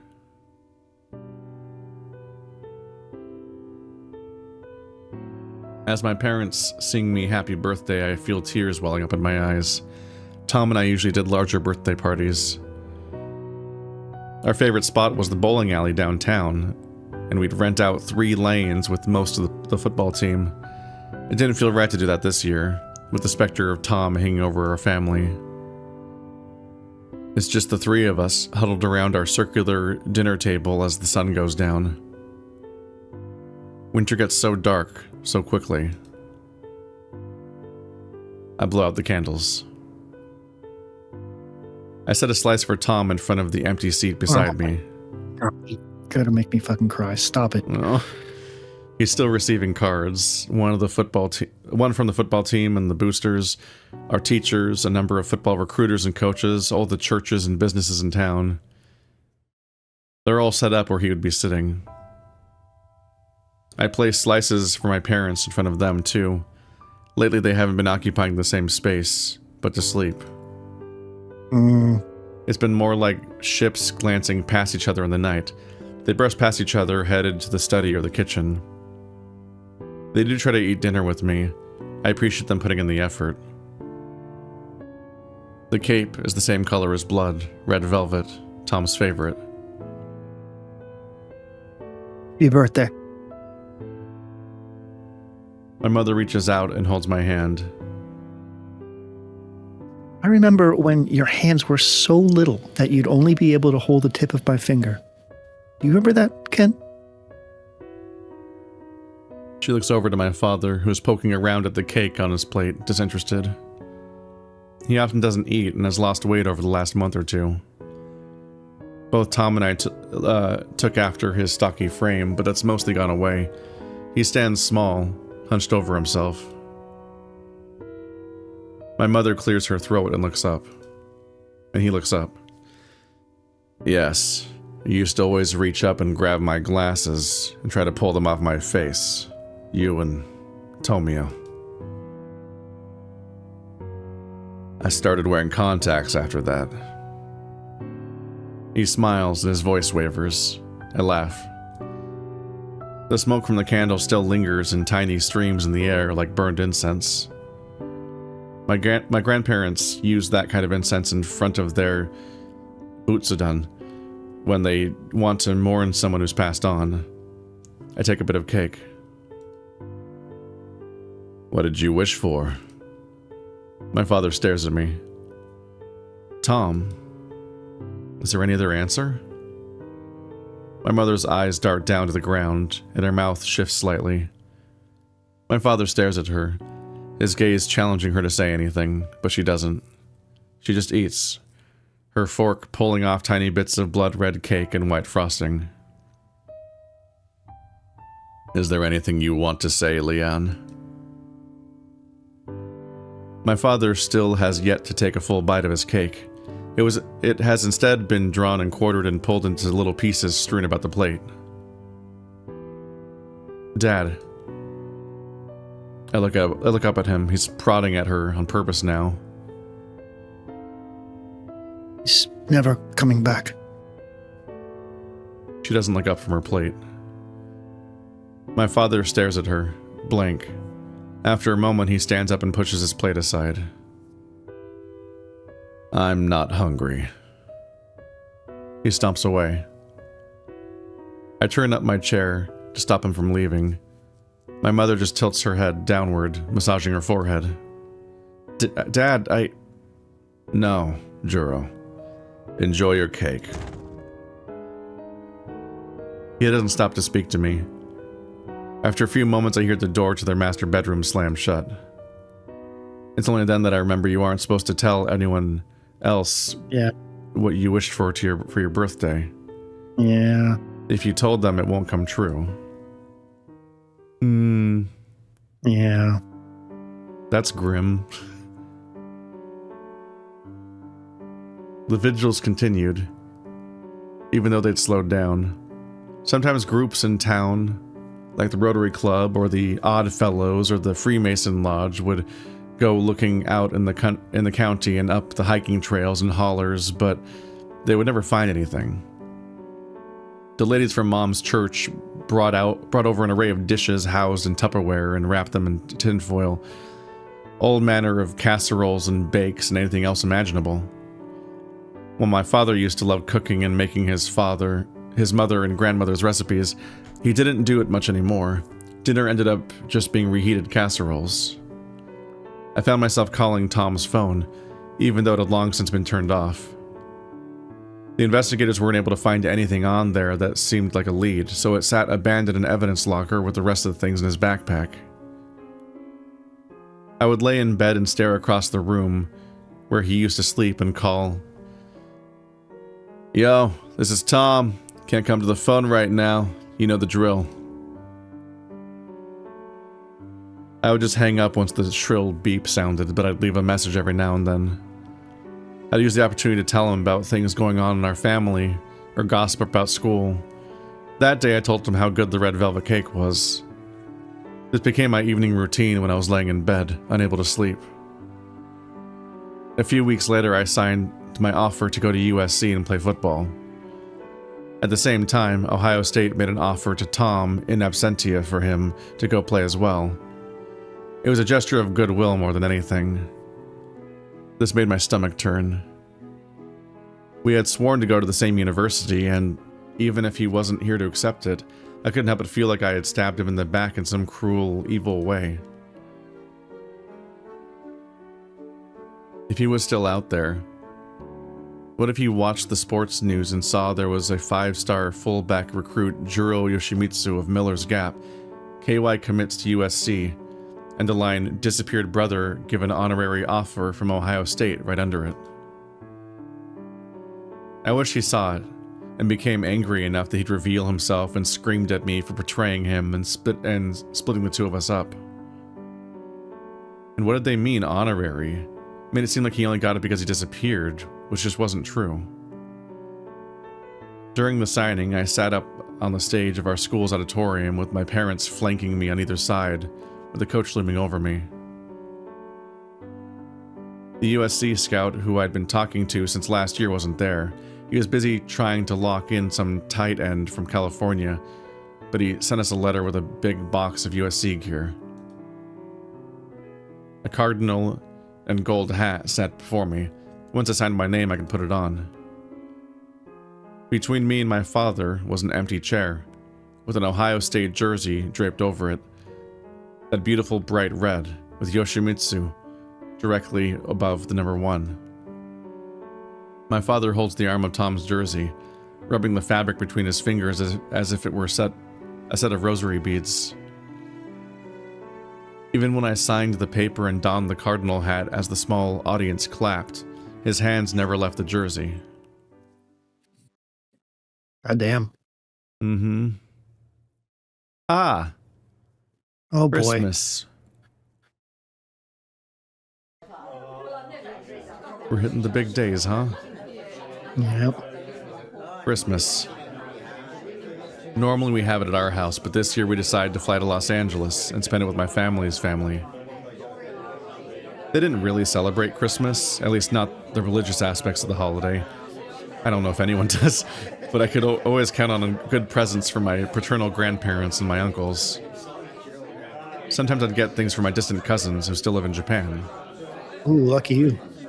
We cluster around the hearth in my grandparents' house. It's not too big, but it can fit the family just fine. Grandpa sits in his recliner, sipping on a cup of coffee. Oh, it's football, Juro. His voice is very quiet and shaky. He has asked me this thrice today, and there will likely be a fourth. Is it middle school? No, Grandpa, it's high school football, and we did well this year. Second in the state for our division. I don't know how much of that he gets, but he nods and scratches the scruff of fur on his chin. Baseball was always his game. He used to be a bit sad that Tom and I did end up playing baseball instead of football. Good. This is a massive disparity between how popular those two sports are in Japan. Yeah, true. His voice trails off, and I can hear my father and his brothers talking loudly in the kitchen. They're drunk, and when I glance over to my mother, she's cringing as she hears them. But I think she and I both know that attempting to make him stop, especially when he's surrounded by his brothers, would be the wrong move. Besides, this is the happiest he's been in months. The Raiders and the Chiefs play on the TV. Most of my father's family are Raiders fans from their stint in Los Angeles in the 90s, and soon it's time for us to open presents. My mother and father sit next to each other in the love seat, but they're both scooted as close to the armrest as possible, leaving a couple of inches of space between the two of them. My grandfather looks around once the whole family is in the living room. Me, my parents, my father's brothers and their families. He grumbles. Good luck. I'm not saying. He does this at times. He switches back into Japanese since it's comfortable for him at his old age. The room falls silent. My father stares at Grandpa. After a few moments of tense silence, he grabs his bottle of Kirin, which was sitting on the coffee table beside the love seat, and hurls it across the room. It slams against the wall and shatters, scattering bits of glass and beer all over. He stands up and storms out of the house. Grandpa doesn't understand what's wrong, or why what he said infuriated my father so much. I think we talked about the son, yeah. Yeah, I'm assuming he asked, like, where Tom was. That's my assumption. Mm-hmm. Given that he doesn't know what level of school he's even in and so on, I'm guessing that he's not there or all that much. Yeah. It's like it's when things are unresolved and you're just like going through, especially with family stuff, like you're keeping things together like just on this like razor's edge all the time, and like all it takes is like one thing to push things back into like realizing just how unresolved everything is. And I think this is a really good example. It's like, obviously the grandpa didn't mean to like, cause that kind of reaction. It's just things are so still unresolved that it just, that's how it goes. Yeah. I don't think I have anything on my phone that can translate Japanese text from a photo. You want to go back real quick? I can do it. Go ahead and go back.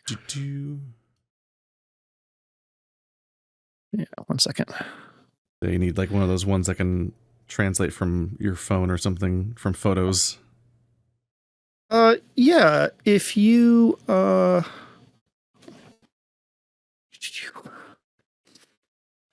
let's see. Oh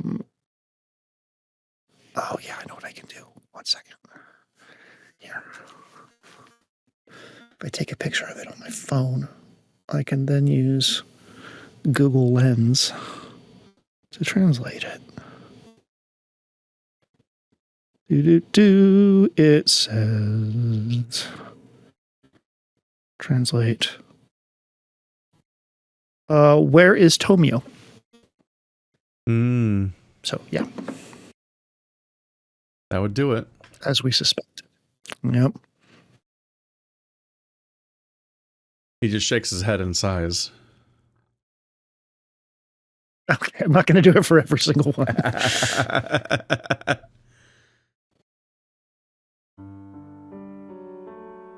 One of the things my father had always mentioned when Tom and I were kids was the special connection we shared, and I believed it too, in a way. We considered it some kind of twin ESP. It wasn't real, of course, and it was just the kind of thing my mother hated.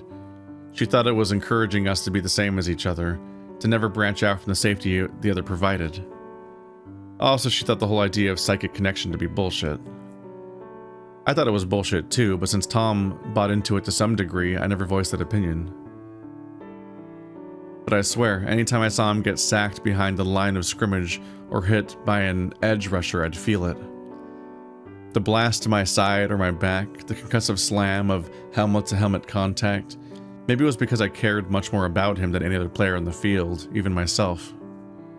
Or maybe it was just the power of suggestion doing the dirty work. Either way, I would find myself waiting for the searing pain of a stab wound or the sudden flash of a gunshot to the head. Maybe I could feel the final sensation he got, and I could have some form of closure, as morbid as that thought was. That sensation never came.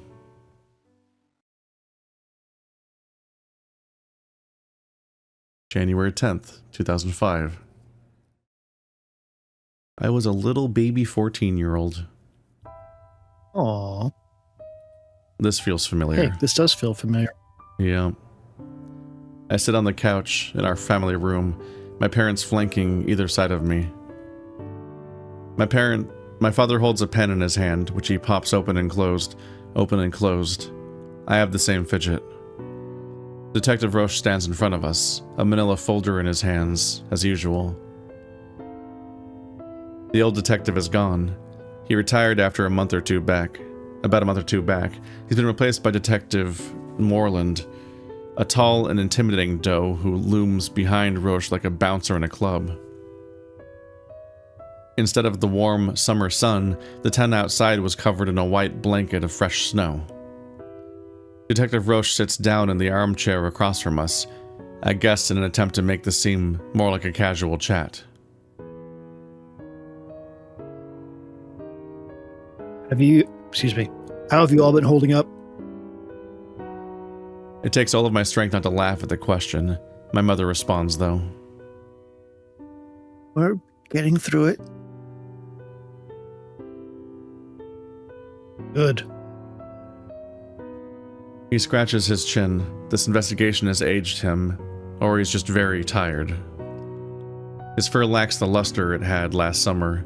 His eyes always look dark. I don't blame him.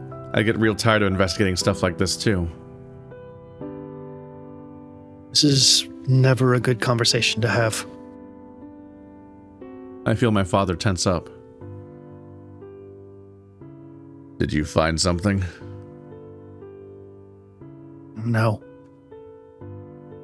Detective Roche shakes his head. It's the opposite. We haven't found a credible lead since we found his keys by Green Lake. All the sightings are hoaxes, either intentionally or unintentionally. Every avenue we go down dries up. He leans forward, resting his elbows on his knees. A weak smile graces his face, and his eyes squint.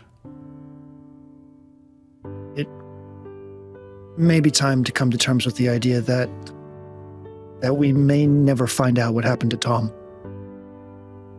My father sucks in a tight breath. No. And my mother looks around me, reaching over and placing her hand on top of my father's. He yanks his hand away and stares at her like she's just spoken in tongues. And we need to accept this. We can't just something. Sorry, we went past that. It's we a way have to accept this. We want. The show interruption text will auto-proceed in visual novels sometimes, but it's a huge obstacle for us because it tries to interrupt at the speed at which you'd be reading in your mind. That's kind of interesting. I'm not giving up on Tom. His voice wavers and cracks. He is out there somewhere. Mr. Yoshimitsu. Detective Roche shakes his head. You can continue to believe, and that's okay. But the fact of the matter is, it has been almost 6 months since Tom disappeared. Most of the time, when someone goes missing, they're found very soon after. At this point, statistically, it is extremely unlikely that he will be found alive. And if he's found at all. My father doesn't say anything else. He just hunches over on the couch, burying his face in his hands. He shivers, and I wrap an arm around him. I do not want to cry. I have some resources for you. He reaches forward and hands me the manila folder. I open it up. There are a number of pamphlets and flyers inside. The one on top says National Missing Families Association in large letters. 2 foxes are hugging on the cover. Why did they make it gay? The only thing that foxes can be. That's why his jacket is gay, because it's on a fox. Oh, God. There are business cards for therapists based out of Hazard, and local support groups for families who have lost lost children. These are some support groups, therapists, and networks for people who have gone through similar experiences to yours. These have been very effective, and even if Tom is found, the trauma of experiencing a disappearance can linger for a long time. My mother takes one of the pamphlets and begins looking over it. She nods. Thank you. Does this mean you won't look for him anymore?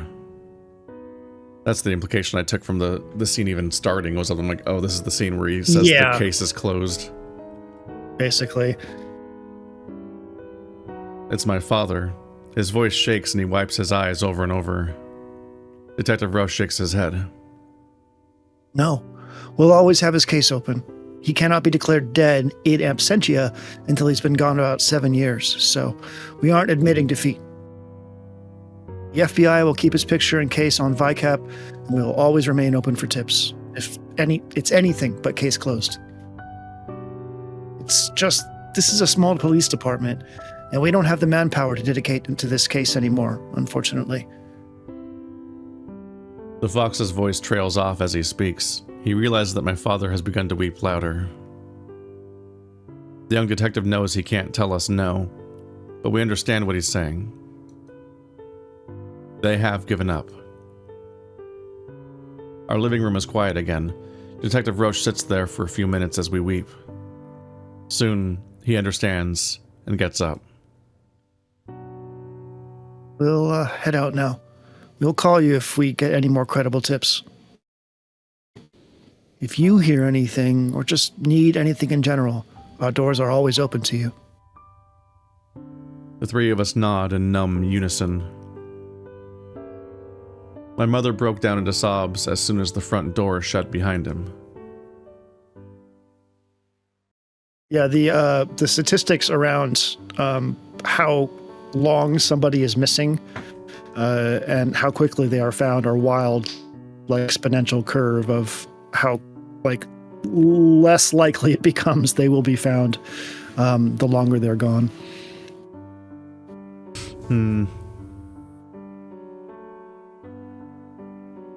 It's intuitive, obviously, but my brain immediately was also like, is there a bias in this concept?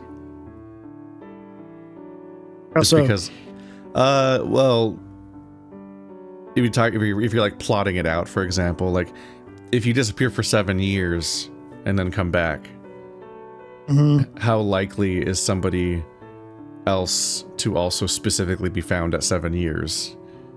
As opposed to like, if you just think about that, there's like an inherent cluster of results because of the fact that at the beginning, because that's just when they went missing, so that's the soonest they could be found. Like, I'm not actually poking holes in it, because there's people who are smarter at statistics, obviously. I'm not gonna like randomly poke a hole in all this immediately, but I'm like, on some level, it feels like, of course, they'd be more likely to be found near when they go missing, because that's when they went missing. Yeah, I mean, I bring this up, like my partner, we have a German Shepherd, and my partner specifically wanted to like do work with it, some kind of work, and it was either like good sounding, which is like the bite work kind of like stuff that you'll see, like, you know, run at somebody, take them down, whatever kind of thing, or search and rescue. And so he went the search and rescue route, and through that, you know, looking for missing people around, you know, hikers and stuff like that, like that kind of information gets passed around. Like there were a couple cases that actually bucked the trend, which was wild, because like there was this one girl that went missing for like a week and then showed up again, and that's like super rare apparently. Like after a certain amount of time, it's just kind of like, yeah, they're not showing up again. Yeah. Let's see. By the time of this conversation, my father had convinced himself of all sorts of awful things happening to Tom. We would hear about these over dinner. He was tortured, in a basement chained to a boiler, caged, sealed in a box, starving, hidden under rotted out floorboards. This was his way of coping, I suppose, with his disappearance. If he believed those things, Tom was still alive. Broken and battered, but alive, and that was enough for him. After this, however, his resolve was destroyed, and he came to accept that what my mother had accepted long ago. My parents broke the news to me a few weeks later. They would remain together until I graduated, and after that, they were going to split. Mm-hmm. My mother said that she would remain here in Miller's Gap, while my father had arranged for a visiting professorship at Occidental out of Los Angeles. In hindsight, it was not very surprising. Without Tom, the balance had already begun to change, and with me gone entirely for college, they would be like a rudderless ship. Yep. Jack and I broke up around the same time as well, in mid-February. I'd become too emotionally distant, too cold for him. That relationship wouldn't have survived college anyway. He was staying in Kentucky, and I would be across the country in California, so we're in Kentucky. Okay. My grandfather passed away in March. We went to Los Angeles for the funeral, and it was nice. He was a devout Buddhist, so he was cremated.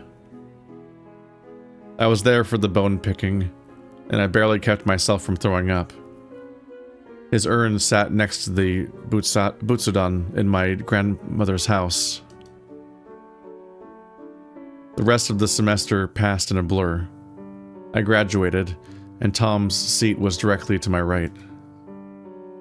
In case anyone listening to this is curious, bone picking is a ritual practiced in certain parts of East Asia where you pick the bones and put them in an urn, which I would imagine would be rather upsetting to some people. I was thinking about that. I was trying to figure out, like, are the bones in the urn, and are they taken before or after the cremation? Is it a cremation that doesn't destroy bones, or they destroy the bones then burn the? I don't. I'm not going to read the Wikipedia on the thing because it is not like that, according to the Cantonese version of it, and it's rather upsetting on top of the level of upsetting that this already is. So let's just I figured it might be the graphic one, and I'm like, no. Yeah, I'm assuming because of the cremation that, like, this was, like, you know, what was left after the cremation. The rest of the semester passed in a blur. I graduated, and Tom's seat was directly to my right. They had set up his cap and gown and all the graduation cords he was supposed to wear. When they call my name and I walk across the stage, there's clapping for my family. When they call Tom's name right after, it's silent. Our principal handed me his honorary diploma. We've gotten to the point that doing anything to memorialize him feels alright, as the town has essentially given up on Tom ever returning. When I look out into the audience, the seat covered by his cap and gown stick out like a sore thumb. It's staring at me.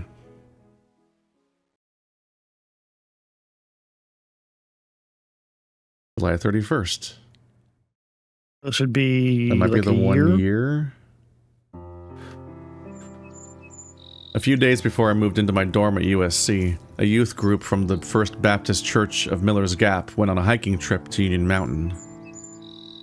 The trails were poorly marked and it had rained the day before, so they ended up wandering off the path by accident. After about 30 minutes of walking, they happened across a corpse which had first believed to be some wildlife. Closer inspection from the youth minister revealed that they were ursine bones, wrapped in partially rotted away street clothes. The forensic results came back the next day. It was Tom. His body was fully skeletonized. This meant that, other than the crack in the back of his skull, the detectives had no clue what really happened to him or who did this. The assumption was that he was kidnapped, killed by a blow to the head, and dropped out in the wilderness, all within a few hours to a few days after he was taken. Case closed. When I want to make myself cry, I think about the Baptist kids singing Footsteps of Jesus as they marched off trail towards Golgotha. I think about how his broken desecrated body was found about 1,000 yards from the Daniel Boone Parkway, a freeway used by hundreds of drivers each day. There's your title. He was just a couple of football fields from salvation.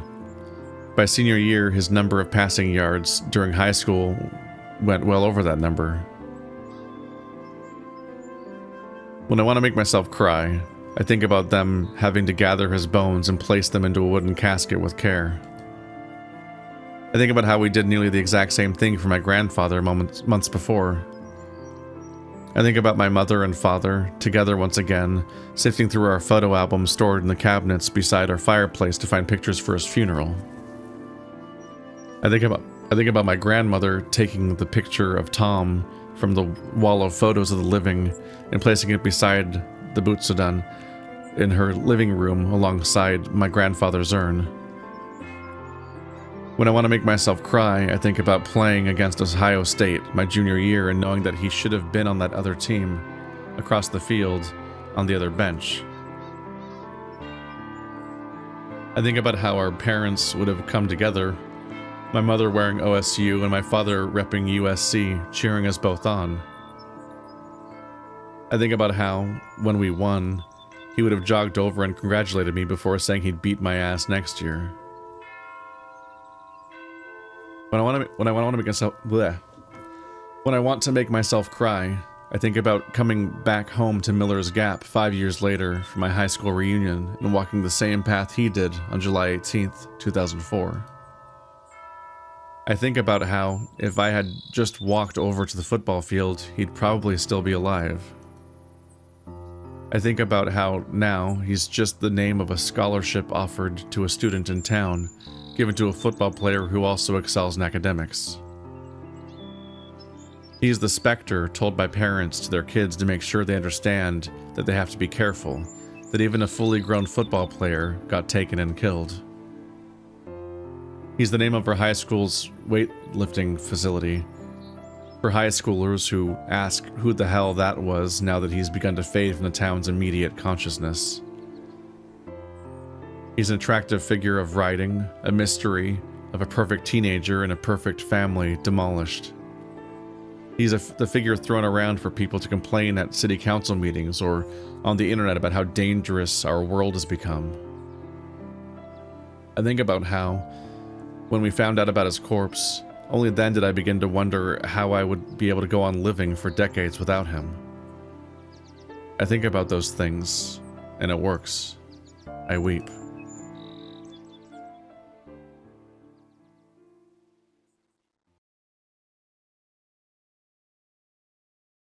Brutal. I wasn't expecting to get even the closure that he was even dead. Yeah, I mean, first of all, extremely well written. Yes. Obviously the subject matter isn't for everybody, and it's a really difficult subject to broach. But it's a very well written piece of fiction there. Brutal. Yeah. This is for the Novembear Game Jam, for anyone keeping up with that. And there was a not insignificant number of people checked the submissions tab, saw what was currently listed at the top, and they just downloaded like end of the line since November and 1,000 yards, played those 3 games, and then were like, oh my God, what the fuck? what is the tone of this jam? Wow. Because they're this is really interesting because it feels really deeply personal. I mean, it's interesting to want to tell a story like this. Yeah. I think End of the Line and Since November, their story is sort of like a container for a bigger conversation. There's a bit of a metaphor going on there. This is a very specific experience. Yeah. And I think that's part of its strength, honestly. But it is very difficult to get through if this kind of resonates with you at all. Just because it's so emotional. It's not like a slog or anything like that. I thought it was very well written. No, it was fantastic. The art was really great too, by the way. Fantastic CGs throughout. I don't know how many. Let's see. About again. I was gonna say there's a few. Oh wow, they did the music for it too. That's cool. Yeah. So it's written and composed by the same person. The sprites and CG are rolled by a different person. I wasn't sure if the sprites and CG rolled by the same person or not. So I was curious to find out about that. Let's see. Is these Highlight by Watson? I'm assuming. Are these song credits or? That's my assumption. But those could also be. Hold on a second. Let me look one of those up. Primordial Appalachia by Don Snigowski. My assumption is that these are the backgrounds, but I could be wrong. I cannot find. So that could also be one. Appalachian Summer, Whisper of... Yeah, I think... It does sound like a background. I think these are the backgrounds. Autumnal Dusk at Blue Heron Coal Mine sounds like a background, and not... I mean, it could be folk punk, but it could be a bluegrass. It could be bluegrass. You never know. Yeah, these are probably... so these are Creative Commons backgrounds. Got it. Yeah. Still well done, like with the filtering and stuff like that. They worked with the art style. Wild project. Gotta keep an eye on these jams more. Like, they make really specific, personal, concise projects that like are honestly like just like extremely separate from like the conventions of the entire rest of the subgenre. Like what people are normally making as like Patreon funded like chapter by chapter releases and so on. Like they're fundamentally different projects. It's wild. That's a really interesting point. Like you probably. And this isn't a dig against anything I'm going to mention here. Like, I'm just saying, like, something like the Ad Astra universe, has a very different sort of like supporting group around it. Like that they wouldn't necessarily be able to make this, from that support. Like they're doing a completely different type of story, whereas this is like sort of more of the kind of indie movie, indie short film that like someone would make because they like. This was something they needed to get out of them somehow. Yeah, this is does that make sense? Well, yeah, because it's like the go-to obviously is dating sim for the bigger projects. But if not that, you're usually promising some kind of adventure. So like a lot of them are fantasy settings or something like that's going to be like a big sprawling narrative. Mm-hmm. Like almost the exception is Howley's work with Arches and with Echo and especially Arches, where they get more specific and personal, but also like that still leans into the genre of fiction. Like they're like promising horror as like a hook, in addition to any amount of like tinges of not fulfilled promises about romance that might come up or something. It's like there's still like there's more of a hook to the stuff where it's like these when you don't have to keep people reading or coming back for future things, the story has a very different feel to it. That's a good way of putting it. Yeah. It can be something that it's almost like short fiction in general, short stories. Like they're really interesting to me because like you have to get people in and connected to the world pretty fast, and kind of get them like feeling what you want them to feel, and so that you can immerse them in the story and to say what you need to say. And I think this one did a really, really good job of that. Like for the time that we were reading this, like I was invested. I was like in this world, like completely. And that's powerful. It'd be cool to see more visual novels have this kind of vibe of like a limited series, as they call it. Like Because it's a very different vibe. A lot of my favorite shows are ones that are specifically like, no, this is it. This will be the whole thing, and that's the goal. Like, there's no plan to like try to hook people and try to sell it for more seasons. Like something like The Night of, which is like a story that's intentionally refuses any level of like catharsis or closure, and is just about reeing this person through this thing. Is that like a written project, or is that a television project? It's a television series that came out I want to say 6 to 8 years ago, starring Riz Ahmed. Okay. And it's very good, and I've never heard it mentioned since. Yeah, I had not heard of that.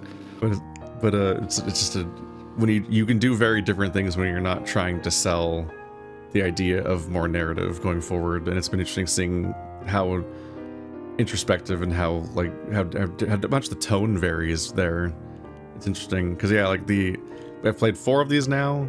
Well, I've played 3 and made 1, and 3 of them have a similar approach here, and the one that doesn't is one that specifically is planning on going for longer. like the one that felt more conventional. And it's like, well, that one's planning on spinning off into being a longer narrative, so that makes sense. Interesting. But yeah, if you want to check out more if you want to check out more November games, definitely check the link in the description to find more games in this series. We will not be able to cover them all, but we're definitely going to cover some more. Yeah. What'd you find? Thanks for. Oh, I was saying I was looking at Chiru's itch.io because they have like 2 other visual novels, and it seems like